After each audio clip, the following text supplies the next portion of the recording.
Hello दोस्तों, नमस्कार। अंजना कुमारी channel में आपका हार्दिक स्वागत है। मैं कामना करती हूँ कि आप लोग स्वस्थ रहें, तंदुरुस्त रहें, दिन दोगुनी रात चौगुनी उन्नति करते रहें।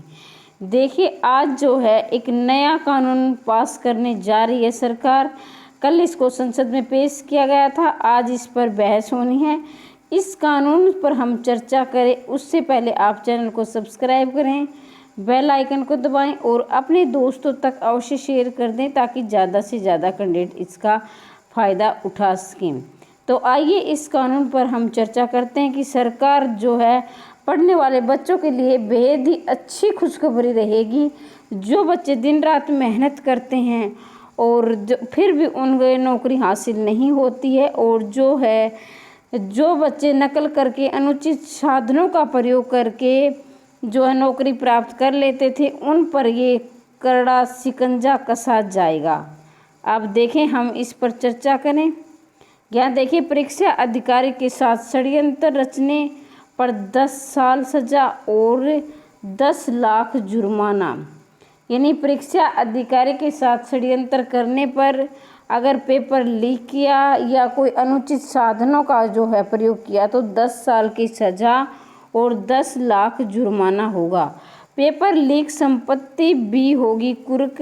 लोक परीक्षा अनुचित साधन निवारण विधेयक पे पेश। अब देखिए, इस पर हम विस्तार से चर्चा करेंगे कि विस्तार से इसमें क्या दिया गया। ये जो न्यूज आई है अमर उजाला में आई है। हरियाणा सरकार पेपर लीक करने वालों के खिलाफ कड़ा कानून बनाने की तैयारी कर ली है।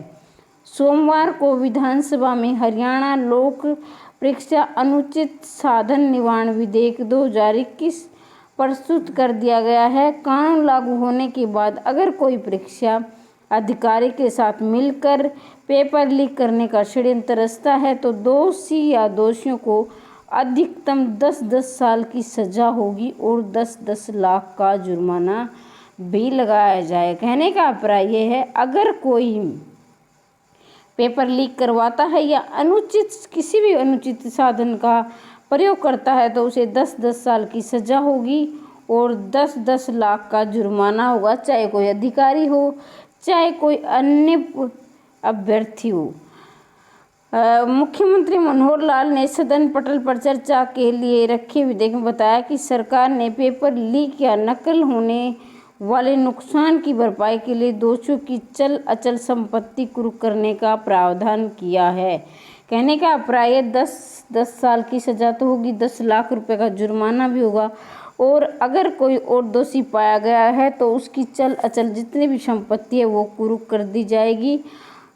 इसके साथ ही इस मामले में 7 साल से कम और जुर्माना 10 लाख रुपये कम नहीं होगा। कहने का अभिप्राय है कि कम से कम 7 साल की सज़ा, 7 साल से कम सज़ा नहीं होगी और 10 लाख रुपए से कम जुर्माना नहीं होगा। मंगलवार को चर्चा के बाद इस विधेयक को पारित किया जाएगा। कांग्रेस विधायक वरुण चौधरी ने विधेयक को सदन में प्रस्तुत करने के साथ कमियों में सुधार या सुझाव दिया। स्पीकर ने कहा कि मंगलवार को चर्चा के दौरान विधेयक में व्यापक कमियों को दूर करा सकते हैं। विधेयक पारित होने के बाद सरकार इसे मंजूरी के लिए राज्यपाल को भेजेगी। राज्यपाल की मंजूरी के बाद सरकार अधिसूचना जारी करेगी। इसके साथ ही नया कानून अस्तित्व में आ जाएगा। कहने का अभिप्राय यह है कि जो है ये संसद में बहस होने के बाद और संसद में पास होने के बाद इसको राज्यपाल के पास भेजा जाएगा और राज्यपाल इसको जो है अंतिम मंजूरी दे देगी तो जो है ये कानून लागू हो जाएगा। पुलिस भर्ती पेपर लीक के बाद लाए विधायक। अब विधेयक देखिए ये जो है विधेयक आप सभी जानते हैं कि हाल फिलहाल में अभी हरियाणा पुलिस कांस्टेबल का जो है पेपर लीक हुआ था और इस मामले की काफ़ी चर्चाएं हो रही थी और इसी पेपर लीक के बाद ये कानून पास होने जा रहा है। हरियाणा सरकार ने ये कानून बनाने का निर्णय इसी महीने लीक हुए पुलिस भर्ती के पेपर लीक के बाद लिया है। हरियाणा कर्मचारी चयन आयोग ने सरकार को इसका प्रस्ताव सौंपा था। पेपर लीक के बाद परीक्षा रद्द कर दी गई थी और इसे नई तारीख जल्दी घोषित की जाएगी। अब आप सभी जानते हैं कि जब ये पेपर लीक हुआ था तो ये रद्द भी कर दिया गया था और जो आगे की जो डेट है वो बहुत जल्द निर्धारित की जाएगी। सज़ा के ये भी होंगे प्रावधान। अब देखिए सज़ा के कौन कौन से प्रावधान होंगे। इसके अलावा 10 साल की सज़ा और 10 लाख का जुर्माना और जो उनकी चल अचल संपत्ति लीक होने के मामले, इसके साथ ही कुछ और भी जो नियम बनाए जाएंगे वो हम इस पर चर्चा करेंगे। अगर कोई परीक्षार्थी नकल करता या कराता है, किसी अपराधीकृत इलेक्ट्रॉनिक या मैकेनिकल उपकरण का व गैजेट का प्रयोग करते हुए पकड़ा जाता है, दोषी पाए जाने पर 2 वर्ष की सज़ा और 5,000 रुपये का जुर्माना लगेगा। अब देखिए जो परीक्षार्थी या परीक्षा देने वाला जो नकल करता है या किसी भी इलेक्ट्रॉनिक या मैकेनिक साधन का जो उपकरण का प्रयोग करता पकड़ा गया तो उसे 2 वर्ष की सज़ा होगी और 5,000 रुपये का जुर्माना होगा। तो इस बात का विशेष ध्यान रखिए, नकल करने वाले परीक्षार्थी वो अब बार बार नकल नहीं कर पाएंगे। और जो ये खुशखबरी है उन पढ़ने वाले बच्चों के लिए जिनकी मेहनत अब रंग लाएगी। अब आगे का जो है देखते हैं। अगर यदि कोई व्यक्ति परीक्षा के दौरान निरीक्षण टीम के सदस्य, पर्यवेक्षण मामले, परीक्षा अधिकारी या प्राधिकरण के नियुक्त सदस्य को परीक्षा केंद्र में प्रवेश करने से रोकता है, धमकी देता है या दोषी पाए जाने पर 2 साल की सज़ा व 5,000 रुपये जुर्माना लगेगा। यानी कि जिस किसी भी निरीक्षण करता है जो टीम का, उसको अगर कोई रोकता है तो या धमकी देता है तो उसे 2 साल की सज़ा और 5,000 रुपये का जुर्माना लगेगा।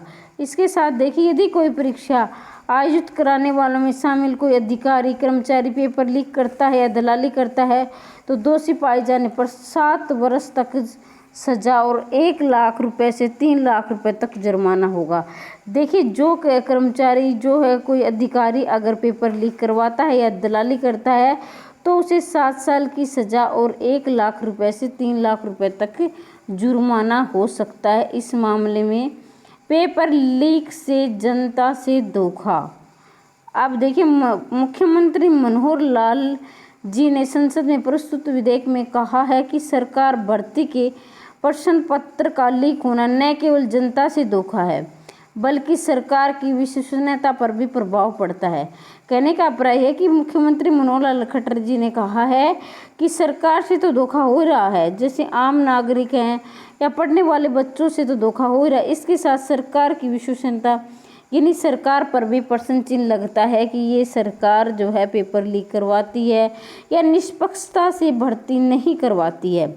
इसके साथ ही संविधान के अनुच्छेद 16(1) में निष्पक्ष उचित भर्ती प्रक्रिया का प्रावधान है। तो ये जो है ये क्वेश्चन बन सकता है आपके पेपर में, संविधान के किस अनुच्छेद में निष्पक्ष और उचित भर्ती प्रक्रिया का प्रावधान है। तो आप इस अनुच्छेद को भी याद रखें क्योंकि ये परीक्षा की दृष्टि से महत्वपूर्ण हो सकता है। नए कानून के तहत पेपर लीक को संगठित अपराधी मानेंगे। नए कानून के तहत पेपर लीक के आरोपियों से ही परीक्षा आयोजित करने होगी, लागत वसूली जाएगी। अब आपने ये देख ली हरियाणा विधानसभा विपक्ष वालों का जवाब देते सीएम। ये सामने आपकी स्क्रीन पर फोटो दिया गया है जहां पर विपक्ष के सवालों के जवाब दे रहे हैं मुख्यमंत्री मनोहर लाल खट्टर जी, और ये है साइड में जो है उप मुख्यमंत्री जी बैठे हैं। इस प्रकार सदन का ये जो है फोटो दिया गया है और कहने का अभिप्राय है कि सभी बातों में जो है अब जो है जो पढ़ने वाले बच्चे हैं उनकी मेहनत रंग लाएगी और उनका सरकार के प्रति विश्वसनीयता बनेगी और इसके साथ ही वे अपनी मेहनत और भी ज़ोरों शोरों से करेंगे क्योंकि अब उन्हें विश्वास हो जाएगा कि अब उनकी ही जो है मेहनत कामयाब होने वाली है। नहीं तो ऐसे बार बार पेपर लीक होते रहे तो जो है उनका मन टूट जाता है पढ़ने वाले बच्चों का, क्योंकि सोचते हैं कि पेपर तो लीक होके रहेगा और हमारी जो है मेहनत कामयाब नहीं होगी, हमारा सिलेक्शन नहीं होने वाला है। और जो है जो कामचोर बच्चे हैं, जो नहीं पढ़ने वाले बच्चे हैं, वो सोचते हैं कि हमारा पैसे देकर और जो कि अच्छे घरानों की है वो अनुचित साधनों का प्रयोग करके सोचते हैं कि हमारी नौकरी तो लगी जाएगी, इतने पैसे दे देंगे, पढ़ने की क्या ज़रूरत है। लेकिन अगर ये कानून पास हो जाता है आज तो जो है ये जो है जो निकम्मे जो पढ़ते नहीं हैं वो भी पढ़ने लगेंगे और वो है उनको सज़ा मिलेगी। और जो पढ़ने वाले बच्चे हैं उनके लिए बेहद ही आज खुशी का माहौल रहेगा और उनके मन में एक जिज्ञासा, एक उत्सुकता जागेगी कि अब हम कामयाब हो जाएंगे और वो अपनी एक सीट निर्धारित कर पाएंगे। तो मेरे कहने का मतलब यही है कि अब देखा जाए तो ये कानून बहुत ही अच्छा है, सरकार लाने जा रही है। आपने देखा और पढ़ा भी है, एक बार आप भी पढ़ सकते हो। और किसी प्रकार का आज कन्फ्यूजन हो आपको तो कमेंट बॉक्स में अवश्य लिखें और आपको ये कानून कैसा लगा ये भी ज़रूर लिखें। क्योंकि देखिए 10 साल और 10 लाख जुर्माना, इसके साथ उनकी चल अचल संपत्ति भी जो है वो कुरुक हो जाएगी। और जो अभ्यर्थी हैं, जो परीक्षार्थी हैं, अगर वो इसमें कुछ धांधली करते मिले या इलेक्ट्रॉनिक साधनों का प्रयोग करते मिले तो उन्हें भी 2 साल की सज़ा होगी और 2 से 5 हज़ार रुपये का जुर्माना भी हो सकता है। तो सभी के लिए जो है अनुचित साधनों का प्रयोग करने पर सभी के लिए यहाँ पर जुर्माना निर्धारित किया गया है, सज़ा भी निर्धारित की गई है। तो आपको ये कानून कैसा लगा कमेंट बॉक्स में अवश्य लिखिए। मेरे ख्याल से अगर व्यक्तिगत रूप से मैं देखूँ तो वैसे सभी के लिए बहुत ही अच्छा जो है सरकार कदम उठाने जा रही है। मेरे कहने का अभिप्राय ये तो है कि ये सिर्फ हरियाणा में ही नहीं बल्कि ये केंद्र में और हर जगह ये कानून पास होना चाहिए ताकि मेहनती बच्चों के अपनी मेहनत पर से विश्वास ना उठे, सरकार पर से विश्वास ना उठे। और जो गरीब बच्चे हैं जिनके माँ बाप बड़े दुख दर्द और कष्टों से अपने बच्चों को पढ़ाते लिखाते हैं, उनकी मेहनत भी रंग लाए। तो आज के लिए इतना ही। इस वीडियो का जितना हो सके ज़्यादा से ज़्यादा शेयर करें ताकि हर बच्चे के मन में एक नई आस, एक नई उम्मीद जाग सके। इसी के साथ चैनल को सब्सक्राइब करें। हम इसी प्रकार की न्यूज़ आपके लिए और लाते रहेंगे। बेल आइकन को ज़रूर दबाएं ताकि मेरे द्वारा डाली गई हर वीडियो का नोटिफिकेशन आप तक पहुंच सके। धन्यवाद।